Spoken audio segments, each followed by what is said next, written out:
Saudi अरब में महकमा passport ने मुमलिकत से बाहर जाने के ख्वाहिशमंद गैर मुल्कियों के लिए सफ़र की 4 शराइत जारी की हैं।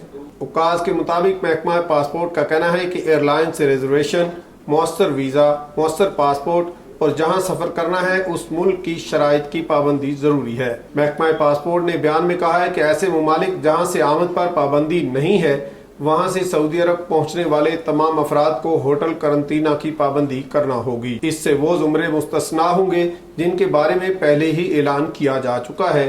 अलबत्ता उन पर वजारत सेहत की मुकर्रर करदा SOPs लागू होंगी। मुस्तस्ना ज़ुमरों में सऊदी शहरी, सऊदी की गैर मुल्की बीवी, सऊदी खातून का गैर मुल्की शोहर और उन ज़ुमरों से किसी एक के हमरा सफर करने वाला घरेलू अमला शामिल है। याद रहे कि वजारत दाखिला ने नए कोरोना वायरस की सूरत हाल के पेश नज़र 2 फरवरी 2021 को पाकिस्तान समेत 20 ममालिक से आने वाले गैर मुल्कियों पर पाबंदी आयद की थी, जिनमें से 11 ममालिक के मुसाफिरों की आमद पर पाबंदी इतवार 30 मई से उठा ली गई है। अब सिर्फ 9 ममालिक से मुसाफिरों के आने पर पाबंदी आयद है, जिनमें पाकिस्तान और इंडिया भी शामिल है।